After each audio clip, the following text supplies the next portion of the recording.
नमस्कार मित्रों, आज के इस वीडियो में आपका हार्दिक स्वागत है। मैंने अपने पिछला वीडियो कंट्रोल ऑन इमोशन के फर्स्ट पार्ट में मैंने कहा कि जड़ चीज़ें सामान्यतः रेस्पॉन्ड नहीं करती। उसमें मैंने जिक्र किया टी रंगराजन का, जिन्होंने अपनी पुस्तक द अनपोस्टेड लेटर में उन्होंने लिखा कि आजकल लोगों को यूज़ करते हैं और चीज़ों से प्रेम करते हैं, जबकि चीज़ों को यूज़ करना चाहिए और लोगों से प्रेम करना चाहिए। ये बात एकदम सत्य है, क्योंकि वास्तव में हमारे इमोशंस को रेस्पॉन्ड नहीं करती डेड चीज़ें। लेकिन कुछ ऐसे एग्जाम्पल भी आए हैं जहाँ पर लोगों ने डेड चीज़ों को कंपेल किया रेस्पॉन्ड करने के लिए। जैसे लोगों ने उद्देश्य पूर्ति के लिए तीव्र भावनाओं से जड़ चीज़ों को भी रेस्पॉन्ड करने के लिए कंपेल किया। अभी एक एग्जाम्पल, जैसा अभी कुछ महीने पहले फिल्म स्टार धर्मेंद्र की डेथ हुई, तो उनके इंटरव्यूज़ बहुत सारे आ रहे थे। तो मैं उनका एक इंटरव्यू देख रहा था। वो बताते हैं कि जब वो पंजाब में अपने गांव में रहते थे तो वो एक्टर बनना चाहते थे। वो खूबसूरत थे, स्मार्ट थे और उनका उद्देश्य था, वो कहते हैं कि मेरी डेथ डिज़ायर थी। डेथ डिज़ायर वो कहते हैं जो मतलब अगर पूरी ना हुई तो मैं मर ही जाऊँगा, इस तरह की उनकी तीव्र इच्छा थी। तो वो हीरो बनना चाहते थे। तो कहते हैं कि मेरे गांव के पास से फ्रंटियर मेल निकलती थी और फ्रंटियर मेल जो है वो बम्बई जाती थी। आज़ादी से पहले की बात है, वो बम्बई जाती थी। तो मैं स्टेशन पर खड़े होकर हाथ जोड़ के कहता था कि हे फ्रंटियर मेल, तू सबको बम्बई ले जाती है, मुझे भी बम्बई ले चल। धर्मेंद्र कहते हैं कि एक दिन ऐसा हुआ कि उस ट्रेन ने मेरी प्रार्थना सुन ली और वो मुझे बम्बई ले आई। स्ट्रगल किया उन्होंने, फिर वो फिल्म स्टार बन गए। तो उन्होंने कहा कि जब मैं फिल्म स्टार नहीं बना था, स्ट्रगल कर रहा था, तो कोई एक उन्होंने पुल का नाम लिया बम्बई में कि मैं उस पुल पर जाके खड़ा हो जाता था अकेले में ठंडी हवा में, और मैं पुल से कहता था कि यार पुल, तूने इससे निकलने वाले, इस अपने ऊपर से निकलने वाले हज़ारों लोगों को तूने एक्टर बना दिया, तो मुझे भी एक्टर बना दे। कहते कहते उस इंटरव्यू में धर्मेंद्र रोने लगे और उन्होंने कहा कि वास्तव में एक दिन जब मैं एक्टर बन गया तो मैं उस पुल पर जाके खड़ा हुआ और मैंने कहा कि पुल, तूने धर्मेंद्र को एक्टर बना दिया, आज धर्मेंद्र एक्टर बन गया, फिल्म स्टार बन गया, तेरा धन्यवाद, तेरा आभार।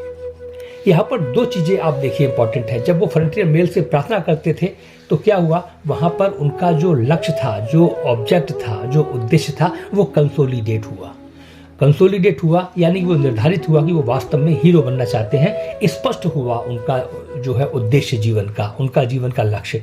और कहते हैं कि स्पष्टता ही शक्ति है। जब स्पष्टता आ जाती है तो शक्ति आ जाती है। हमारे जीवन में बहुत बार मैंने देखा, लोगों के जीवन में ये उद्देश्य की स्पष्टता ही नहीं होती कि जीवन में क्या करना चाहते हैं, ये स्पष्ट नहीं होता।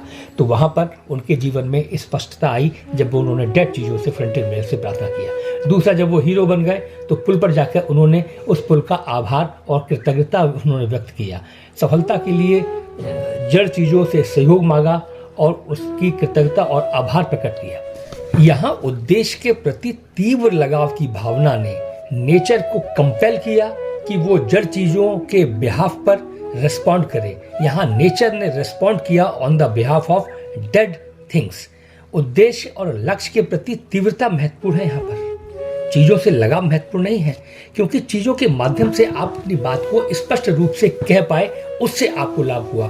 3 इडियट मूवी में मैंने देखा कि रेंचो जो आमिर खान के दोस्त होते हैं, वो उससे कहते हैं कि यार हमारे तो पास होने के लाले पड़ जाते हैं और तू क्लास में फर्स्ट कैसे आता है। वहाँ आमिर खान कहता है, मैं इसलिए फर्स्ट आता हूँ क्योंकि मैं मशीनों से प्रेम करता हूँ। मैंने देखा है खिलाड़ियों को ग्राउंड में जाने से पहले वो ग्राउंड के पैर छूते हैं, वहाँ पर अपना सिर जमीन पर लगाते हैं, उसको रेस्पेक्ट देते हैं। स्विमिंग पूल में जाने से पहले उसके पैर छूते हैं। वेट लिफ्टर्स जो वेट होता है उसके पैर छूते हैं, क्योंकि उनकी जो एक बर्निंग डिज़ायर होती है कि वो सफल होना चाहते हैं।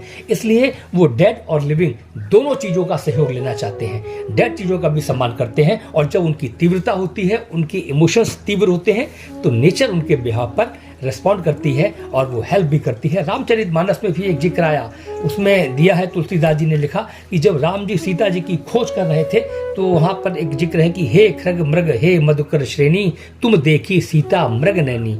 वो जड़ और चेतन दोनों चीज़ों से सहयोग मांग रहे हैं। लताओं से, पेड़ों से, पक्षियों से, सब हिरन से, सबसे जो है वो सहयोग मांग रहे हैं। आप देखिए कि सफलता के लिए जड़ चीज़ों का सहयोग लेना और उनका आभार और कृतज्ञता प्रकट करना, ये दोनों जरूरी हैं। और पुनः ध्यान रखें कि जड़ के स्थान पर नेचर रिस्पॉन्ड करती है अगर आपकी भावनाएं तीव्र है, वरना सामान्यतः जड़ चीजें रिस्पॉन्ड नहीं करती और उनका सहयोग आपको लेना चाहते हैं तो अपने अंदर भावनाओं की तीव्रता और उद्देश्य, अपने लक्ष्य के प्रति आपका लगाव जो है वो जड़ चीज़ों को भी कंपेल कर देगा रिस्पॉन्ड करने के लिए। आपने मेरा वीडियो ध्यानपूर्वक सुना, उसके लिए आपका हृदय से आभार। धन्यवाद।